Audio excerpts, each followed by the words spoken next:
Joyo, Tanalo me a show. Made them at the night. I'm telling you, to our meditation. I'm happy to show up. Okay, generally, I go in a sugar and laugh you. Go so I land if you build it. The cola hala. Natame, leave you money.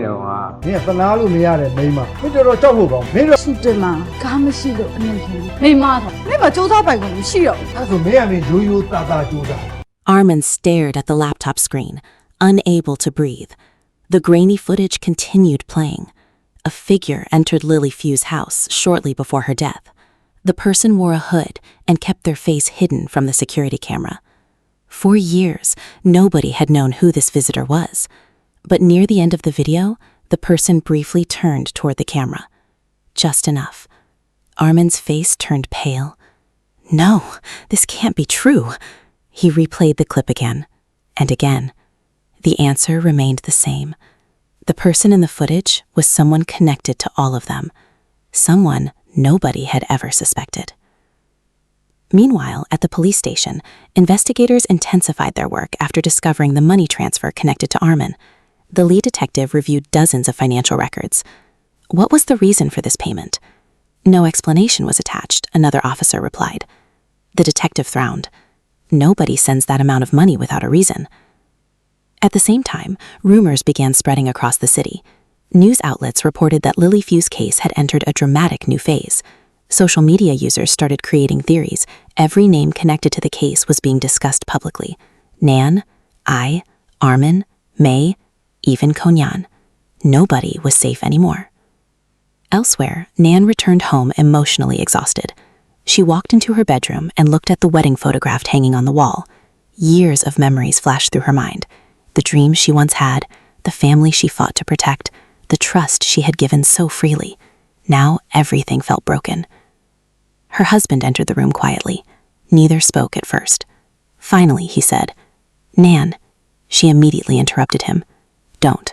Her voice was calm but cold. "I don't want another explanation. Please listen." I listened for years. The silence that followed was painful. For the first time, he could see that Nan was no longer angry.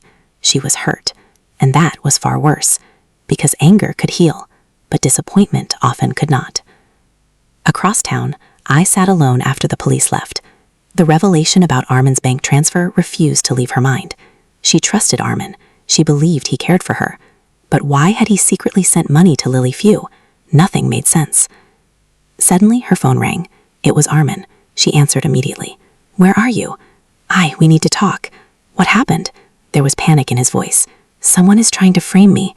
I stood up. "What do you mean?" "I found something." "What?" Armin hesitated, then answered. "Proof." I froze. "Proof of what?" "The truth behind Lily's death." Before he could say more, the call suddenly disconnected. I immediately tried calling back. No answer. Again, nothing. Fear began growing inside her. At the same moment, Armin realized he was no longer alone in the parking garage. A shadow moved behind him. He quickly turned around. Nobody, but he knew someone had been there. Someone had followed him. He grabbed the flash drive and rushed towards his car. Then he noticed something terrifying. All 4 tires had been slashed. His escape route was gone. A chill ran through his body. Someone knew about the video. Someone wanted to stop him. Elsewhere, May secretly met a mysterious man in an abandoned restaurant. The man placed an envelope on the table. "What is this?" "Insurance." May opened it. Inside were photographs. Her hands immediately began shaking. The photos showed meetings she thought nobody had witnessed, conversations she believed were secret. The man leaned forward. "If the police see those, your life is over." May looked terrified. "What do you want?" "The same thing everyone wants." "The truth?" The man smiled. "No." He paused. "Control." Back at the police station, the lead detective finally received a forensic update. The fingerprint recovered from Lily Few's glass had produced a partial match. Not enough for an arrest, but enough to narrow the list of suspects. The detective studied the report. Then his eyes widened. "This changes everything." "What is it?" another officer asked. The detective slowly lowered the document. "The fingerprint belongs to a member of the family." The room fell silent. "A family member?" The detective nodded. "Someone much closer than we imagined." That same night, Nan received an unexpected visitor. When she opened the door, she was shocked. It was Simone, the woman who had suddenly returned with information about Lily. "I need to tell you something before it's too late." Nan immediately led her inside. "What is it?" Simone looked around nervously, then lowered her voice. "Lily left something behind before she died." Nan's heart began racing. "What?" "A recording."